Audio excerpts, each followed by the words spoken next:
제가 앞서 오프닝에서요, 이 전신마비 환자가 두 발로 서고 택시를 타는 기적이 일어났다라고 얘기를 했는데 요거 한번 파헤쳐 보겠습니다.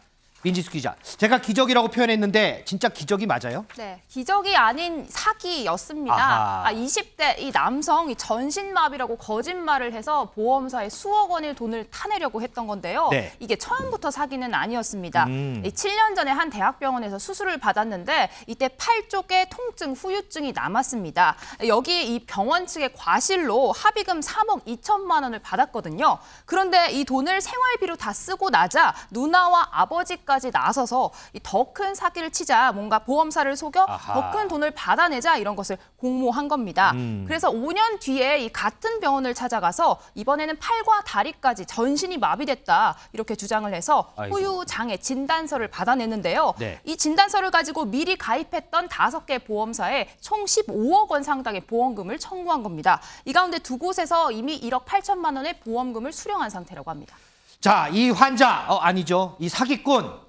CCTV에 그 모습이 딱 찍히면서 사기 행각이 덜미가 잡혔다고 합니다. 김진희 변호사, CCTV에 어떤 모습이 찍혔어요?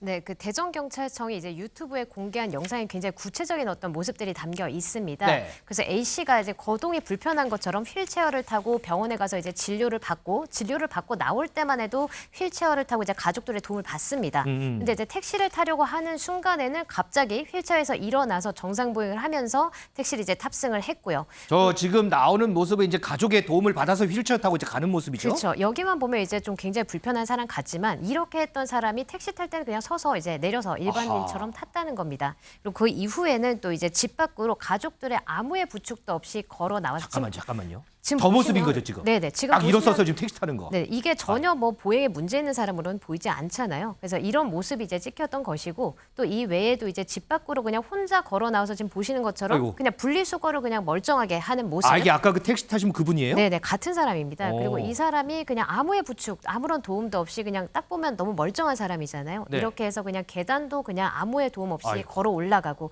이런 모습이 이제 찍혔던 겁니다. 근데 이제 가족들은 처음에는 범행을 부인을 했습니다만 지금 이런 모습이 담긴 CCTV를 제시를 하니까 결국에는 혐의를 인정했습니다. 이게 이제 가족들이 다 합심해서 이제 연기를 하고 사기를 친 거잖아요. 네. 그럼 이런 경우에는 처벌이 어떻게 좀 돼요? 일단은 뭐 가족들 간의 가담 정도가 구체적으로 어떤지는 이제 좀 구체적으로 살펴봐야 되는 부분은 맞습니다만 만약에 뭐 적극적으로 가담을 했다라고 하면 그 가족이라 하더라도 보험사기 방지 특별법 위반죄로 당연히 처벌이 가능합니다. 알겠습니다. 자, 이어서요. 많은 사람들의 공분을 일으키고 있는 일명 돌려차기 사건 한번 보겠습니다. 어제요. 가해 남성에 대한 항소심이 열렸는데 기존에서 징역 8년이 추가돼서요. 징역 20년이 선고가 됐습니다. 자, 피해자 재판 후에 끝내 눈물을 흘렸습니다. 영상 좀 보겠습니다. 그냥 알지 말 걸 그랬습니다. 죽으라는 얘기랑 똑같은데 출소하는 그 사람 50인데 저랑 나이 4살밖에 차이 안 나는데 저렇게 대놓고 보복하겠다는 사람을 아무도 안 지켜주면 저는 어떻게 살라는 거를 왜 죄 한 번도 안 저지른 사람한테 이렇게 힘든 일을 만들게 하는 건지 나는 아무 잘못도 안 했는데 나가서 피해자를 찾아가서 죽여버리겠다, 더 때려주겠다. 저한테 2주 동안 그렇게 하루도 빠짐없이 얘기를 했고요. 피고인은 여전히 반성을 하지 않았고 오늘 선고일까지도 태도를 미뤄봤을 때는 본인이 한 일을 진심으로 반성을 하고 있는지 아직도 의문입니다. 김진희 변호사, 이게 당초에 검찰은 35년형 구형을 했잖아요. 그런데 항소심 재판부는 20년형을 선고했어요. 저 개인적으로 드는 생각은 너무 이게 간극이 크거든요. 이런 경우가 좀 실제 좀 종종 있는 일인가요? 어떤가요? 근데 이제 원래 구형은 이제 좀 가장 세게 하는 편이고 이제 구형보다는 보통 일반적으로 이제 형 선고되는 거는 그보다 이제 좀 낮은 선이기는 합니다. 근데 사실 뭐 지금 같은 경우에는 뭐 이제 보도가 됐지만 이 지금 가해자가 전혀 반성을 하고 있지 않지 않습니까? 네네. 그러다 보기 때문에 아무래도 구형보다 좀 너무 낮은 형이 된 거 아닌가 이런 아쉬움을 토로하는 분들도 많이 있습니다.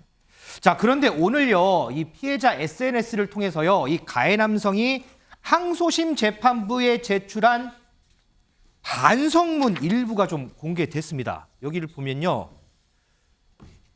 자, 지금 보면 피해자분은 회복을 하고 있고요. 뭐 솔직히 얘기해서 진단서, 소견서, 탄원서 하나로 피해자이기 때문에 다 들어줄 수밖에 없는 거 아니겠습니까? 검찰 역시도 좀 그런 거 아닙니까? 저 살인 미수 형량 12년 너무합니다. 뭐 이렇게 반성문을 올렸는데 이승훈 변호사, 이게 반성문인가요, 이거? 저도 저런 반성문은 정말 보지 못한 것 같은데요. 본인이 가해자면서 피해자분이 회복되고 있다. 또 이 진단서라든가 소견서 자신을 믿을 수 없는데 마치 피해자이기 때문에 자신이 믿을 수밖에 없지 않냐. 법원이 다 믿어줄 거니까. 그래서 징역 12년은 피해자의 진술에 의존해서 나온 굉장히 과도한 형량이다라고 이제 반박을 하는 반박문 같아요. 오히려 탄원서라기보다는. 그러게요. 탄원서는 원래 피해자에 대해서 죄송하고 피해자에 대해서 어떻게 해서 피해를 회복하겠다라든가 이런 것들이 나와야 되는 거거든요. 반성문이라는 게 말 그대로 반성하는 걸 담아서 쓰는 게 반성문이잖아요. 그렇죠. 근데 정반대로 왜 피해자 말만 믿어주느냐라고 써진 것 같아서 법원 입장에서 보면 굉장히 형을 세게 할 수밖에 없었고 그래서 20년으로 늘었긴 늘었습니다만 그것도 지금 가해자가 한 행동에 비하면 그렇게 큰 형으로 보여지지는 않습니다. 그러면 이거를 이제 항소심 재판부에 냈는데 요것도 형을 결정하는데 좀 주요한 영향이 있나요? 아마 재판부에서 요즘에는 탄원서를 다 읽는 경향이 있어요. 그래서 이 부분은 결국에는 가해자가 피고인이 이 범죄 사실을 아직도 제대로 사과하지 않고 있구나라고 하는 정황으로 볼 수 있기 때문에 형량이 오히려 세지는 요소로 작동했을 가능성이 높아 보입니다. 자, 이 반성문만 보면요. 가해 남성 반성을 더 많이 해야 되겠다. 저는 뭐 이런 생각을 좀 해봅니다.